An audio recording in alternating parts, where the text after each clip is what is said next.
Hello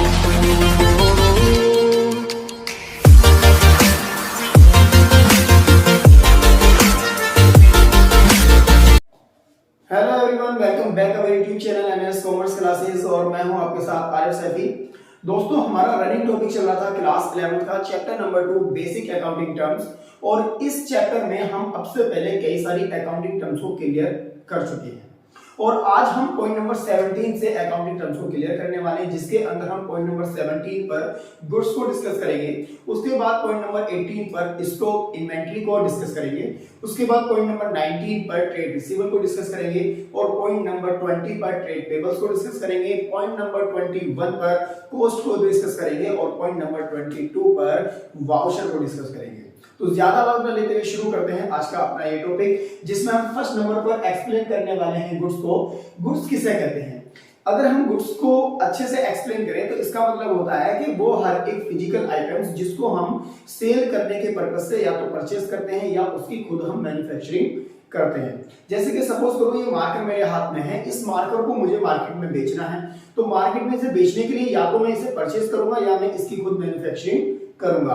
तो मैं अगर कोई भी फिजिकल आइटम्स परचेस करता हूं इस पर्पस से कि मुझे ये मार्केट में बेचना है, तो उसको कहा जाता है गुड्स। जितनी भी चीजें हम मार्केट में बेचने के लिए परचेस करते हैं उसको हम गुड्स कहते हैं। जैसा कि यहाँ थ्योरी में भी लिखा हुआ है कि goods are the physical items of trade that are purchase और मैन्युफैक्चर्ड टू बी सोल्ड।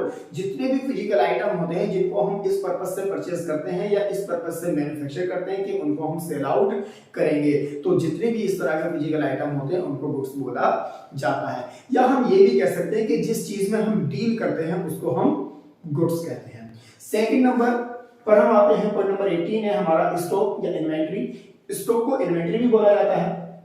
इसका मतलब होता है कि गुड्स रिमेनिंग अनसोल्ड और unused in manufacturing of product. जितना भी गुड्स हमारे पास अनसोल्ड होता है, अनसोल्ड का मतलब वो वाला गुड्स जो अभी नहीं बिक पाया है, जिसको हम सेल नहीं कर पाए हैं।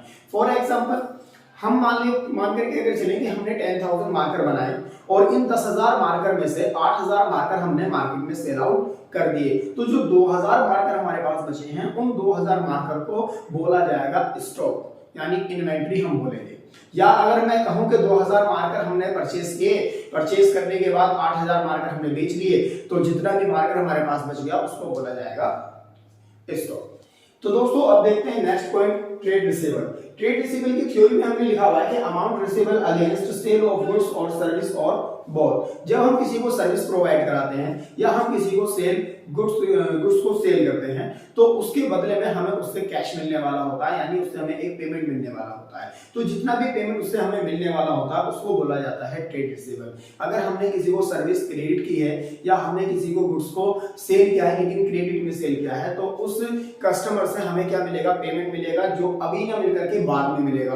तो ऐसे जितने भी कस्टमर होते हैं वो हमारे लिए ट्रेड रिसीवेबल माने जाते हैं। और ये जो ट्रेड रिसीवेबल होते हैं इसको हम दो पार्ट्स में डिवाइड कर देते हैं, debtors and bill receivable. Debtors और बिल रिसीवेबल में एक छोटा सा फर्क सिर्फ ये है कि जितने भी डेटर्स बिल्स को एक्सेप्ट कर लेते हैं उनको बिल्स रिसीवेबल की कैटेगरी में हम इंक्लूड कर लेते हैं, और जो डेटर्स बिल्स को एक्सेप्ट नहीं करते हैं उनको हम कहते हैं डेटर्स। इसके बाद हम चलते हैं नेक्स्ट पॉइंट पर, और नेक्स्ट पॉइंट है आपके सामने ट्रेड पेबल। ट्रेड पेबल जो है वो ट्रेड रिसीवेबल का बिल्कुल अपोजिट है।